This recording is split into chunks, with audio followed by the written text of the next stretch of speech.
আপনারা সঞ্জয় দত্তের থানেদার বলে ছবিটা দেখেছেন? থানেদার, জিতেন্দ্র সঞ্জয় দত্ত। না দেখে থাকলে দেখতে পারেন, ভালো ছবি।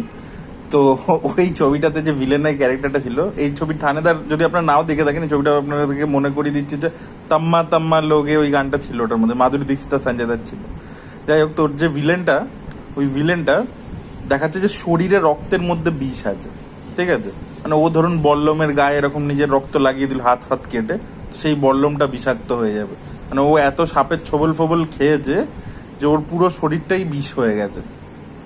এবার আপনারা বলবেন, যা সালা, ঝড়ের রিভিউ করতে বসে একটা 90s-এর 80s-এর ছবি, লেট 80s আর্লি 90s-এর ছবি থানেদার, সেটার কেন কথা বলছে? তার কারণ হচ্ছে বনিদার ছবি দেখতে দেখতে আমার শরীরটাও মানে সহ্য শক্তি বাড়তে বাড়তে বাড়তে এবার আমার গোটা শরীরটা বিষ হয়ে গেছে। এত বিষ পান করেছি, রবিনস কিচেন, তবে আরো এমন কয়েকটা ছবি আছে, এখন নামও ভুলে গেছি, এমন এমনই নাম সেগুলো। সে একটা কলিয়ারি বেল্টে ফাইট ফাইট একটা ছিল না ছবি, জানবাজ নাকি এরকম নাম ছিল, এখন নামও ভুলে গেছি, আপনারা মনে করান, কারণ আমার তো শর্ট টার্ম মেমোরি লস হয়ে গেছিল। তো এখন আমার গোটা শরীরটা বিষের হয়ে গেছে, যাই দেখছি বিষ প্রুফ হয়ে গেছে। দেখুন এই ছবিটা, দেখুন বনিদা খুব ভালো লোক, প্রথম কথা আমি বলতে চাই। আমার খুব মানে আমি যতবার সামনাসামনি দেখা করছি, খুব ভালো ব্যবহার, খুব ভালো।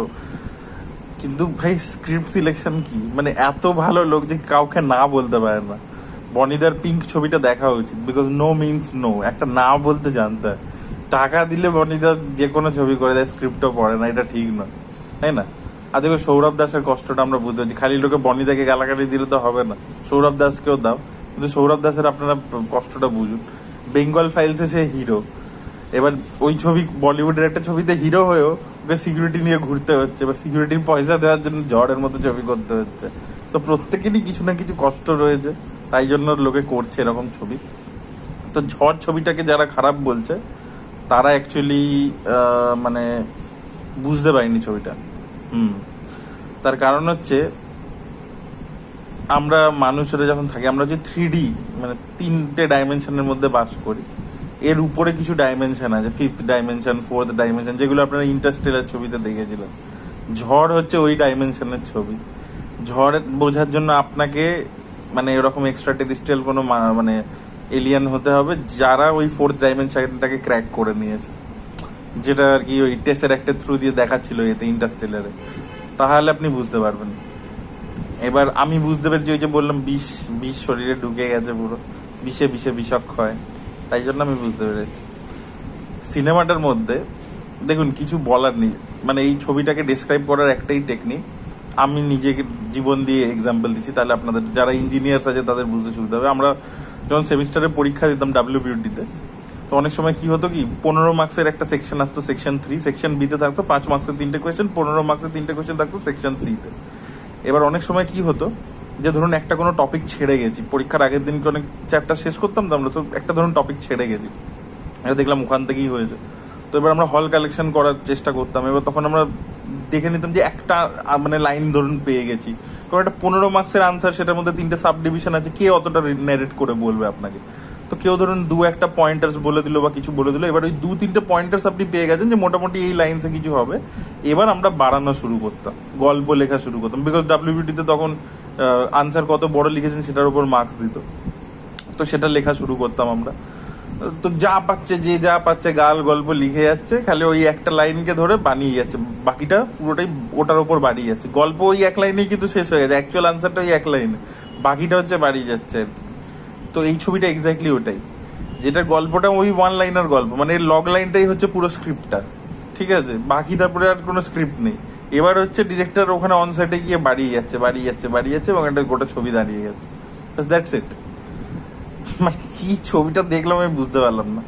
এবং জাস্ট ভাবুন, বনি একটা মানে বনির দোষ না, মানে বেসিক্যালি আমি এদের অ্যাকশন ডিরেক্টর টিমের কথা বলছি। কালা বলে যে রজনীকান্তের ছবিটা আছে না, ওদের একটা আমব্রেলা ফাইট আছে। এবার ওই আমব্রেলা ফাইটটাকে পুরো কাট কপি পেস্ট এখানে করতে গেছে। এবার ভাবুন ওই কালাতে রজনীকান্তের কি সোয়াগার ছিল ওই আমব্রেলা ফাইটটাতে, আর এখানে কি করছে আপনি দেখবেন। আর অ্যাকশন এখানে যে ঢোকাতে গেছে না, আরে ভাই কমার্শিয়াল বানানো মানে খালি অ্যাকশন ঢুকিয়ে দিলেই কমার্শিয়াল হয়ে যায় না ছবি? যা তা হচ্ছে, কি হচ্ছে, মানে মাথা মুন্ডু কিচ্ছু নেই, ঠিক আছে? অদ্ভুত ভাবে এডিট করা ছবিটা, মানে আই ডোন্ট নো মানে কি ছবি এটা, কি দেখলাম।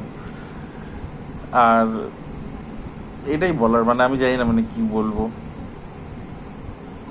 আপনারা আরো অপেক্ষা করছেন নাকি আমি আর কিছু বলবো না? বলে তো দিলাম, আর কি এত 5 মিনিট ঝড় নিয়ে কথা বলে দিই। এবার তাহলে আমাকেও বাড়াতে হবে ভিডিওটা, হল কালেকশন করে আজে বাজে আগডুম বাগডুম লিখে।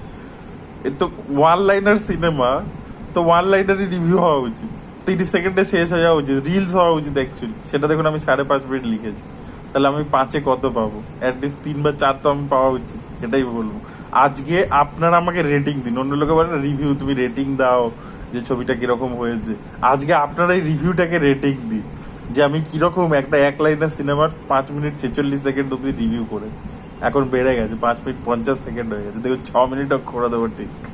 এটাই বলার ছিল। That was it, thank you so much, by.